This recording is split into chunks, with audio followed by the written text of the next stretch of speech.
Assalamualaikum to all my beautiful students. So welcome back to your own platform of Journey to MBBS. तो अपने previous lecture में हमने fat की digestion को देख लिया था, अच्छी तरह से उसको स्टडी किया हमने कि फ़ैट की जो डाइजेशन है वो किस तरह से हो रही है। हमने देखा था कि फ़ैट की डाइजेशन बिल्कुल एक यूनिक तरीके से होती है, ठीक है, बाय इमल्सिफिकेशन। और उसमें एक पॉइंट है जो मैं अभी क्लियर कर देना चाहती हूँ। फ़ैट की डाइजेशन तो हमने बिल्कुल डिटेल में बहुत अच्छी तरह से कर लिया, लेकिन ये रिएक्शन हमारा रह गया, ठीक है। तो ये जो रिएक्शन है कि फ़ैट किस तरह से टूट के किन चीज़ों में कन्वर्ट होता है, ये बड़ा इम्पॉर्टेंट है। ये रह गया था मेरे पिछले लेक्चर में, तो ये मैं अभी कवर करना चाहती हूँ। तो फ़ैट की जो डाइजेशन है, फ़ैट कह लें इसको, लिपिड्स कह लें, एक ही बात है, ठीक है। डाइजेशन ऑफ लिपिड्स कह लें या डाइजेशन ऑफ फ़ैट कह लें। ये फ़ैट किस में टूटता है? फ़ैट टूटता है ग्लिसरॉल में और फैटी एसिड्स में, ठीक है। इस पे क्वेश्चन बनता है, ये बहुत ही इंपॉर्टेंट रिएक्शन है। फ़ैट टूटता है ग्लिसरॉल में और फैटी एसिड्स में, और ग्लिसरॉल हमेशा एक होगा, ठीक है। ग्लिसरॉल हमेशा एक होगा, इस पे क्वेश्चन बनता है। बच्चे कंफ्यूज हो जाते हैं और एक की जगह 3 ग्लिसरॉल लिख कर आ जाते हैं। ग्लिसरॉल कभी भी 3 नहीं हो सकता, ग्लिसरॉल हमेशा सिर्फ एक होगा। और फैटी एसिड्स 1 से लेके 3 हो सकते हैं, लेकिन ज़्यादातर फैटी एसिड्स में 3 का ऑप्शन दिया होता है, यानी कि 1 ग्लिसरॉल और 3 फैटी एसिड्स, ठीक है। तो फैट किस में टूटता है? ग्लिसरॉल में और फैटी एसिड्स में टूटता है। तो आगे आज का लेक्चर हम कंटिन्यू करते हैं। तो हम एक एक करके अपने डाइजेशन के लेक्चर को कंप्लीट कर चुके हैं, कवर कर चुके हैं। हमने देखा था कि स्टमक के अंदर किस तरह से प्रोटीन्स की सेमी डाइजेशन हो रही थी। फिर स्मॉल इंटेस्टाइन के अंदर हमने डाइजेशन को अच्छी तरह से स्टडी किया कि स्मॉल इंटेस्टाइन के अंदर किस किस तरह से डाइजेशन होती है, ठीक है।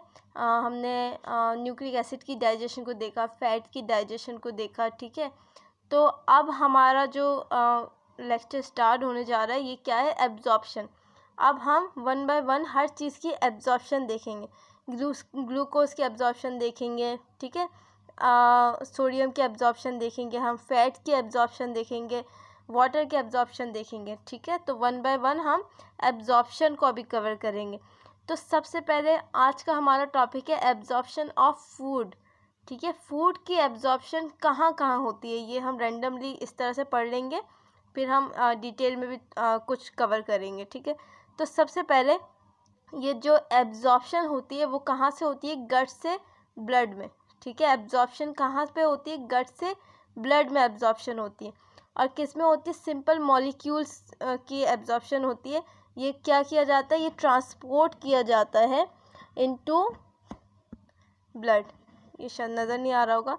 ये ट्रांसपोर्ट किया जाता है कहाँ पे? ब्लड में ट्रांसपोर्ट किया जाता है सिंपल मॉलिक्यूल्स को, ठीक है। अब इस सिंपल मॉलिक्यूल्स के अंदर क्या चीज़ें हो सकती हैं? सिंपल मॉलिक्यूल के अंदर सिंपल शुगर हो सकता है, ठीक है। ग्लूकोज हो सकता है, फ्रैक्टोज हो सकता है, ठीक है। ग्लैक्टोज हो सकता है, अमाइनो एसिड्स हो सकते हैं, फैटी एसिड्स हो सकते हैं, और ग्लिसरॉल हो सकते हैं, नाइट्रोजनस बेस हो सकते हैं, फॉस्फेट और शुगर। ये तमाम चीज़ें हो सकती हैं सिंपल मॉलिक्यूल्स में, ठीक है। तो सिंपल मॉलिक्यूल को क्या किया जाता है? ट्रांसपोर्ट किया जाता है ब्लड में। एब्जॉर्प्शन कहाँ पे होती है? गट से ब्लड में, ठीक। अब यहाँ पे मैंने एक बिल्कुल स्ट्रेट सी डायग्राम बनाई है ताकि मैं आपको ऐसे ही बता सकूं कि कहाँ कहाँ पे डाइजेशन नहीं होती, कहाँ कहाँ पे होती है, और किस चीज़ की डाइजेशन होती है, ठीक है। तो इस एरिया को हमने क्या कहा है? इस एरिया को ओरल म्यूकस हमने कह दिया, ठीक है। इस एरिया को हमने क्या कहा? ओरल म्यूकस, जहाँ पे डाइजेशन हो रही थी, स्टार्च की 30% डाइजेशन हो रही थी, ठीक है। लेकिन अब हम क्या देख रहे हैं? अब हम यहाँ पे देख रहे हैं एब्जॉर्प्शन, किस किस चीज़ की एब्जॉर्प्शन कहाँ कहाँ हो रही है, ठीक है। तो ये जो ओरल म्यूकस है, इसके अंदर कुछ ऐसी मेडिसिन्स होती हैं जिनकी एब्जॉर्प्शन आपके ओरल म्यूकस के अंदर ही हो जाती है, ठीक है। कुछ ऐसी मेडिसिन्स होती हैं, ठीक। अच्छा, आपका जो फेरिंग्स है, आपकी जो इसोफेगस है, इसके अंदर कोई भी एब्जॉर्प्शन नहीं होती। और हमने पीछे देखा था कि फेरिंग्स के अंदर और इसोफेगस के अंदर कोई डाइजेशन भी नहीं होती, ठीक है।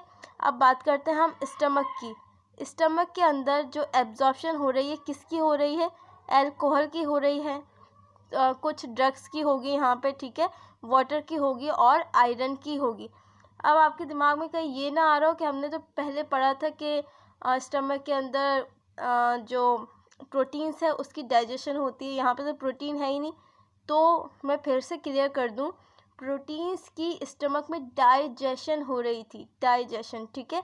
और यहाँ पे हम बात कर रहे हैं एब्जॉर्प्शन की, ठीक है, किस किस चीज़ की एब्जॉर्प्शन कहाँ पे हो रही है, ठीक है। तो पिछला हमने जो कुछ भी पढ़ा था वो डाइजेशन से रिलेटेड था, अभी हम जो कुछ भी पढ़ रहे हैं वो एब्जॉर्प्शन से रिलेटेड है, ठीक है।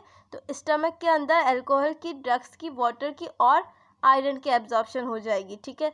अब हम बात करते हैं स्मॉल इंटेस्टाइन की। तो स्मॉल इंटेस्टाइन में सबसे पहले ड्यूडेनम, ठीक है, इसमें किस चीज़ की हो जाएगी, इसमें भी आयरन की, कैल्शियम की और कुछ अमाइनो एसिड्स की एब्जॉर्प्शन यहाँ पे हो जाएगी, ठीक है।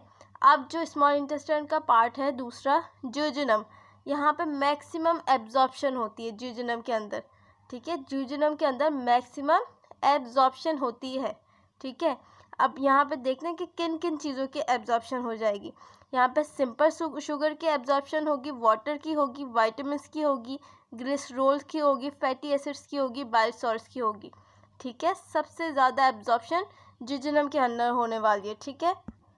अब ये जो हमारा है इलियम, ठीक है, इसके अंदर सिर्फ और सिर्फ वाइटामिन्स की एब्जॉर्प्शन होगी, ठीक।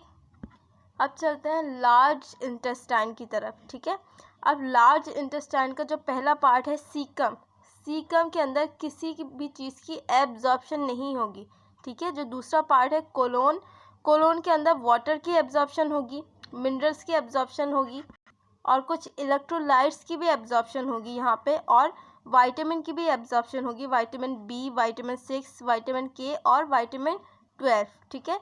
अब बचता है हमारे पास रेक्टम और एनल कैनाल। रेक्टम के अंदर और एनल कैनाल के अंदर किसी भी चीज़ की एब्जॉर्प्शन नहीं होगी, बस एब्जॉर्प्शन कोलोन तक ही होगी, ठीक है। उससे आगे कोई एब्जॉर्प्शन नहीं होगी और सीकम के अंदर भी एब्जॉर्प्शन नहीं होगी, ठीक।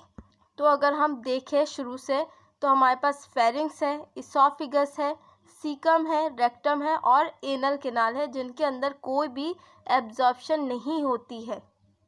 यहाँ तक समझ आ गया सबको। अब आगे चलते हैं। अब देखते हैं मेथड्स ऑफ ट्रांसपोर्ट, यानी कि एब्जॉर्प्शन। एब्जॉर्प्शन के कितने मेथड हो सकते हैं? तो एब्जॉर्प्शन के जो मेथड है वो सिर्फ दो है, एक एक्टिव, एक पैसिव, ठीक है। एक्टिव वो होता है जिसमें एटीपी यूज़ होता है और पैसिव वो होता है जिसमें एटीपी यूज़ नहीं होता है, ठीक है। और एक्टिव में एक और चीज़, एक्टिव क्या होता है, हमेशा कॉन्सेंट्रेशंस के अगेंस्ट होता है, ठीक है, अगेंस्ट कॉन्सेंट्रेशन ग्रेडियंट होता है ये, ठीक है। और क्या होता है ये जो पैसिव है ये अलोन कॉन्सेंट्रेशन ग्रेडियंट होता है, ठीक है। पैसिव हमेशा हाई कॉन्सेंट्रेशन से लो कॉन्सेंट्रेशन की तरफ मूव करता है, इस वजह से इसमें एटीपी यूज़ करने की ज़रूरत नहीं पड़ती और इसी वजह से हम इसको पैसिव कहते हैं।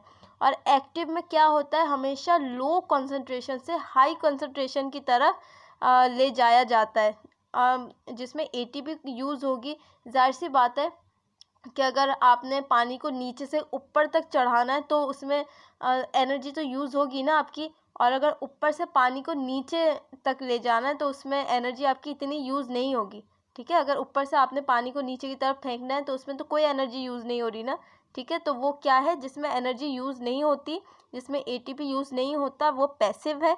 और जिसमें एटीपी को यूज़ किया जाता है वो एक्टिव है, ठीक है। और एक्टिव में हमेशा लो से हाई पे जाता है एटीपी यूज़ करके, एनर्जी यूज़ करके, और पैसिव में हमेशा हाई से लो पे जाता है, जिसकी वजह से एनर्जी को यूज़ करने की ज़रूरत नहीं पड़ती, ठीक है। अब एक्टिव को हम और देख लेते हैं। अब ये जो एक्टिव है ये इसमें होता है ग्लूकोज की एब्जॉर्प्शन होगी इसमें, ठीक है, अमाइनो एसिड्स की, ग्लाइसिन की और किसकी होगी, सोडियम की, ठीक है। अब यहाँ पे देखते हैं, अब यहाँ पे ट्रांसपोर्ट के तीन तरीके हैं, ठीक है, तीन तरीके हैं एब्जॉर्प्शन के यहाँ पे। एक बिल्कुल सिंपल डिफ्यूजन, ठीक है, जिसमें ज़्यादातर सिंपल डिफ्यूजन में ग्लूकोज की एब्जॉर्प्शन की जाती है, ठीक है। और दूसरा है ऑस्मोसिस, ऑस्मोसिस हमेशा वाटर के लिए यूज़ होता है ये वर्ड, तो जाहिर सी बात है यहाँ पे वाटर के एब्जॉर्प्शन की बात हो रही है। तीसरा है फैसिलिटेटेड डिफ्यूजन, ठीक है, इसमें ये आता है इसमें जो डिफ्यूजन की जाती है, इसमें जो एब्जॉर्प्शन की जाती है वो होता है जो फ्रक्टोज है और ये हमारे पास ग्लूकोज है, ठीक है। और ये होता है इनका ब्रश बॉर्डर सेल्स होते हैं, इनके कॉलमनर एपिथेलियम सेल्स होते हैं जिनके ज़रिए से ये होता है, ठीक है। अब ग्लूकोज यहाँ पे भी है, यहाँ पे भी ग्लूकोज की जो एब्जॉर्प्शन है वो हो रही है पैसिवली, और यहाँ पे भी ग्लूकोज की एब्जॉर्प्शन हो रही है एक्टिव, ठीक है। लेकिन सबसे ज़्यादा जो ग्लूकोज की एब्जॉर्प्शन होगी वो एक्टिव फॉर्म में होगी, ठीक है। सबसे ज़्यादा ग्लूकोज की एब्जॉर्प्शन एक्टिव फॉर्म में होगी, और जो ग्लूकोज की एब्जॉर्प्शन है पैसिव फॉर्म में वो थोड़ी बहुत होती है, थोड़ी बहुत, बहुत ज़्यादा नहीं, ठीक है। मैक्सिमम जो एब्जॉर्प्शन है ग्लूकोज की वो किस तरह से होती है, एक्टिवली हो जाती है। तो आज का लेक्चर यहीं तक है। अपने हम न्यू लेक्चर में एब्जॉर्प्शन ऑफ ग्लूकोज को डिस्कस करेंगे अच्छी तरह से।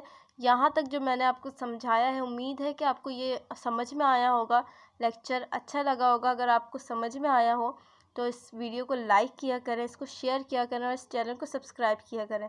अल्लाह हाफ़िज़।